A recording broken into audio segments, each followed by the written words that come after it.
बालाघाट नगरपालिका की 5 सीटों पर भाजपा, कांग्रेस और निर्दलीयों में संशय की स्थिति बरकरार।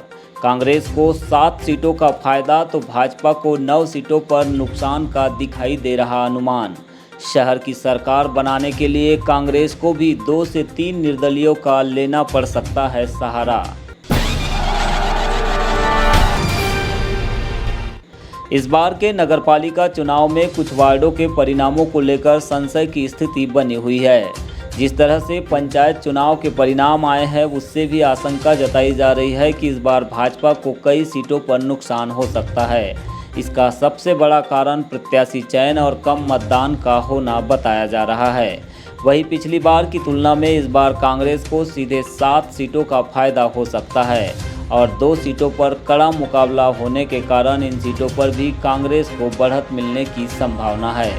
नगरपालिका परिषद बालाघाट की 33 सीटों में से 5 सीटों के परिणाम पर संशय की स्थिति बनी हुई है, यानी कि इन सीटों पर कुछ भी हो सकता है। ये भाजपा, कांग्रेस और निर्दलीयों के बीच भी जा सकती है। हालांकि 5 दिनों के बाद सब कुछ स्पष्ट हो जाएगा कि किसने चुनाव में कितना दम लगाया और नगर की सरकार में कौन बैठेगा।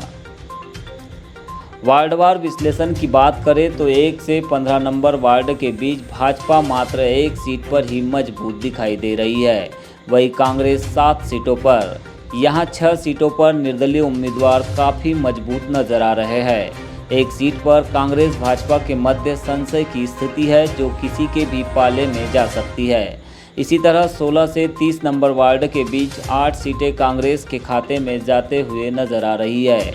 वहीं भाजपा के पाले में 5 सीटें नजर आ रही है, जबकि 1 सीट पर निर्दलीय और 1 सीट पर कांग्रेस भाजपा के बीच संशय दिखाई दे रहा है।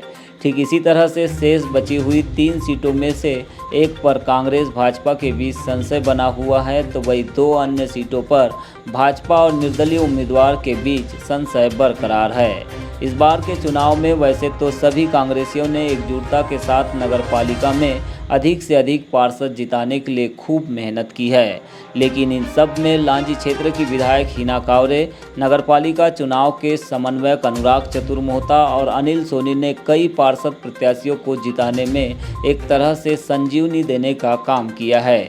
इस बार टिकट वितरण के मामले में भी जमीनी और नीचे कार्यकर्ताओं को तवज्जो देने से कांग्रेस में जोश है और इसी के चलते पिछले चुनाव में 6 सीटें जीतने वाली कांग्रेस सीधे 15 का आंकड़ा छूते हुए दिखाई दे रही है। दूसरी ओर भाजपा के कुछ प्रत्याशियों को अपनी ही पार्टी के जयचंदों का सामना करना पड़ा है, तो कहीं कहीं पर बागियों ने भी मुसीबत बढ़ा दी है।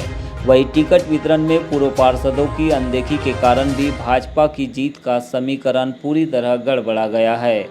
अब देखना यह होगा कि 33 में से 5 ऐसी सीटें जहां पर मुकाबला बराबरी का या फिर त्रिकोणीय संघर्ष समझ में आ रहा है, उनमें से कितनी सीटें भाजपा, कांग्रेस और निर्दलीयों के खाते में जा पाती है।